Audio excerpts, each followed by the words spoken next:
प्रभाग 6 मधील चारही बसपा उमेदवारांच्या पुन्हा गतिशील विकासाचा ठाम निर्धार. वैशाली नारनवरे अ, मोहम्मद इब्राहिम टेलर ब, वंदनाताई चांदेकर क, जितेंद्र घोडेस्वार ब. बघा ग्राफिनवर न्यूजवर.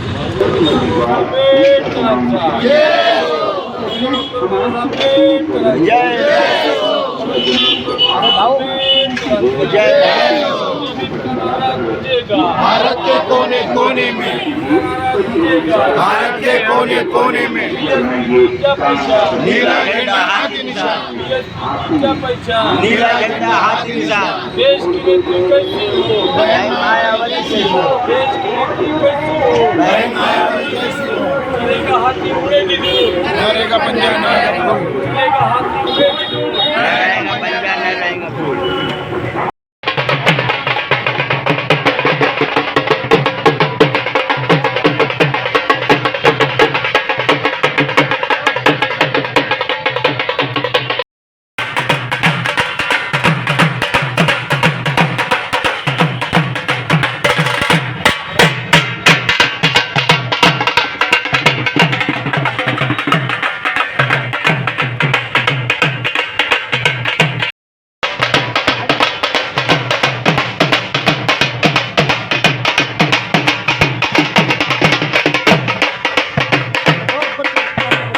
इब्राहिम जी, आप इसके पहले भी नगर सेवक रह चुके हैं। आपने इसके पहले क्या क्या काम किए और आने वाले समय में आप क्या क्या काम करने वाले हैं?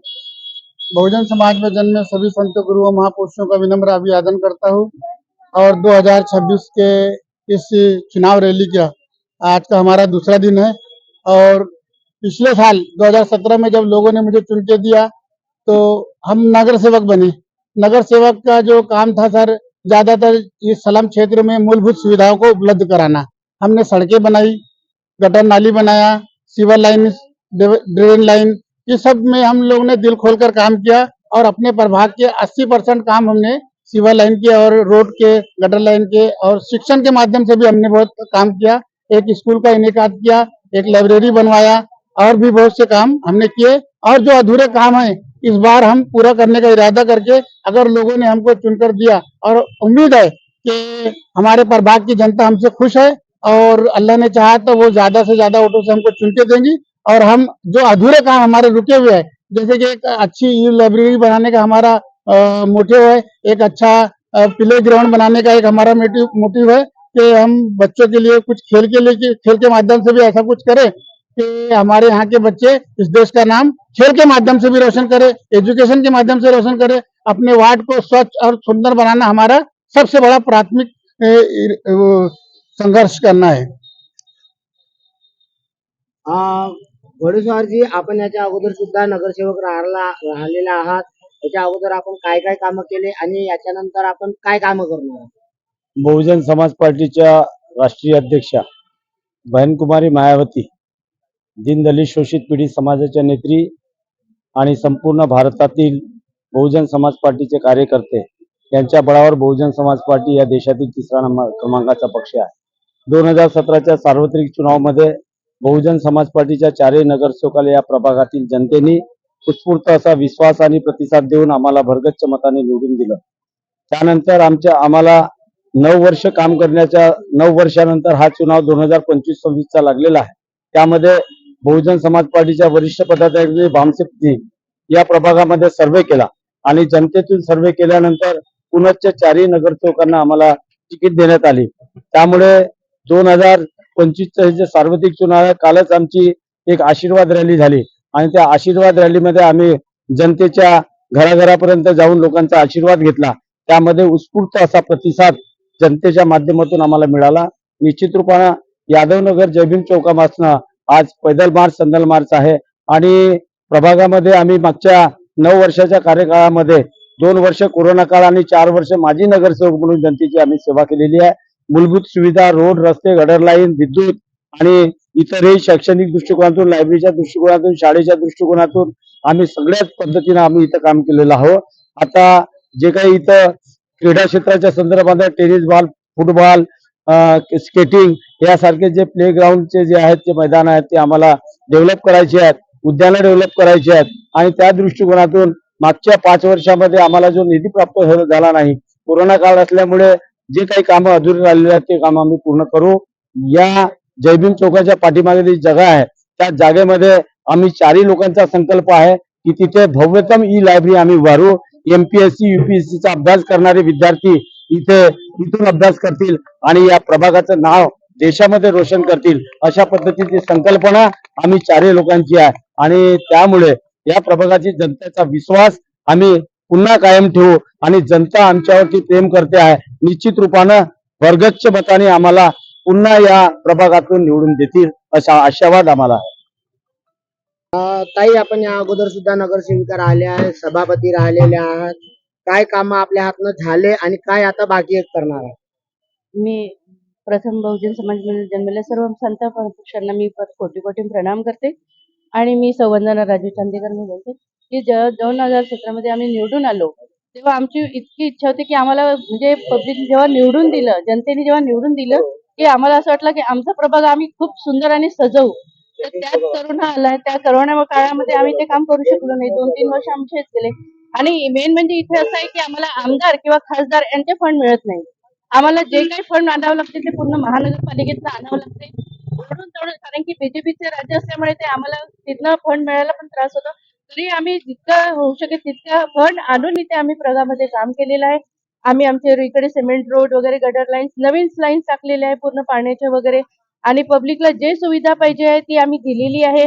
कारण की या 9 वर्षामध्ये आम्ही फक्त 3 वर्ष काम केलं आणि मध्ये गॅप पडल्यामुळे आम्हाला ते काम बाकीचे करू शकले. तरी पण आम्ही आणण्याचा आणि करण्याचा प्रयत्न केला फंड आणून.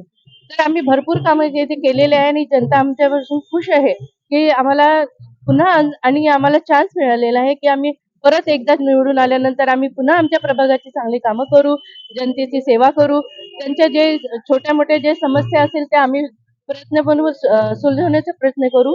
आणि आता येणाऱ्या 25 आम्ही नगरसेवक जेव्हा बनवू तेव्हा पुन्हा म्हणजे पब्लिकांना म्हणजे आम्ही चान्स देऊ नये की त्यांनी आम्हाला काही असं बोलावं की आम्ही काम केलेलं नाहीये. आम्ही त्यांना हेच समजून सांगितलं की आम्हाला फक्त 2-3 वर्ष मिळाले आहे. आम्ही या वर्षात तुमचे चांगले कामं केलेले आहे आणि परत करू हे आम्ही. आणि त्यांना हेच अपील करतो की आम्हाला चौघांना पण परत निवडून द्या तुम्ही. आणि आम्ही एवढीच आशा ठेवते आणि जनतेने आम्हाला भरपूर प्रेम दिलेलं आहे, तसंच या वेळेला द्यावं हीच विनंती. ताई, आपण या अगोदर सुद्धा नगरसेविका राहिलेल्या आहात. मनपाच्या शाळांना कुठेतरी ग्रहण लागलेलं आहे, त्याला CBSE पॅटर्न आपण करण्याचं ध्येय वगैरे आहे का आपला? बहुजन नायक मान्य कांशीरामजींना मी प्रथम वंदन करते. 2017 मध्ये आम्ही विजयी झालो आणि आम्ही विजयी झाल्यानंतर लगेच आम्ही cement road, sewer line, drain line, chamber बनवले.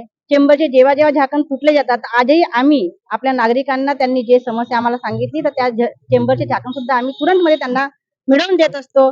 पाण्याची खूप जास्त समस्या असते, कधी पाणी दूषित येत असते, कधी पाणी येत नाही, तर आम्ही त्यांना तेव्हा टँकरची व्यवस्था केलेली आहे.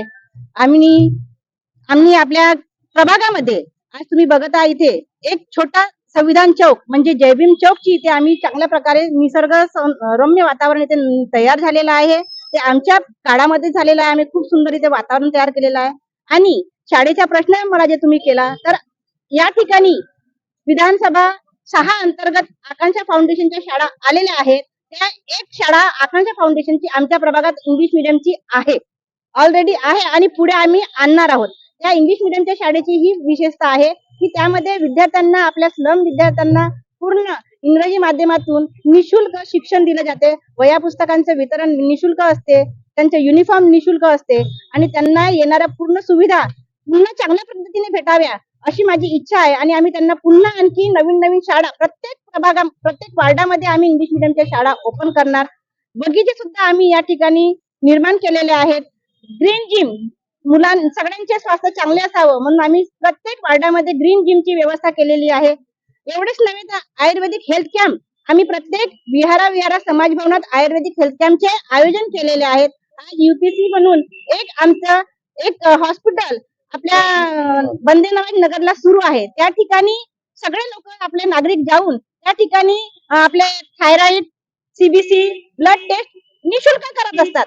या गोष्टीसाठी सगळ्या लोकांकडे भरपूर आज आपण थायरॉइडचा जर विचार केला त्याची टेस्ट करायला भरपूर पैसा लागत असते, पण ते तिथे निशुल्क असते. निशुल्क सेवा आपण तिथे आता सध्याच्या परिस्थितीत सुरू आहे, सुरू राहणार आहे. पण त्याच्यापेक्षा एक मोठं हॉस्पिटल आपल्या प्रभागात यावा ह्या स्वप्न आहे आणि हा स्वप्न आम्ही चारही नगरसेवक मिळून पूर्ण करणार आहोत. आणि प्रत्येक ठिकाणी इंग्लिश मिडियमच्या शाळा होतीलच आणि ग्रीन जिम जे आता तुटलेले आहेत ते सुद्धा नव्याने येतील. 24/7 या अभय योजनेचा पण फायदा आपण पाण्याचा पण फायदा आपण आपल्या नागरिकांना 24/7 असं करून देणार आहोत. स्वच्छता हा आमचा प्रथम उद्देश राहील, कारण की जर आपला प्रभाग जर स्वच्छ आणि सुंदर असला तर सगळे निरोगी राहतील. तुम्हाला सगळ्या प्रत्येक ठिकाणी नवीन नवीन गार्डन, छोटे छोटे गार्डन तुम्हाला इथे दिसतील. एवढंच बोलते मी. धन्यवाद. जय भीम. पूज्य डॉक्टर आंबेडकरांच्या पूज्य डॉक्टर आंबेडकरांच्या पूज्य डॉक्टर आंबेडकरांच्या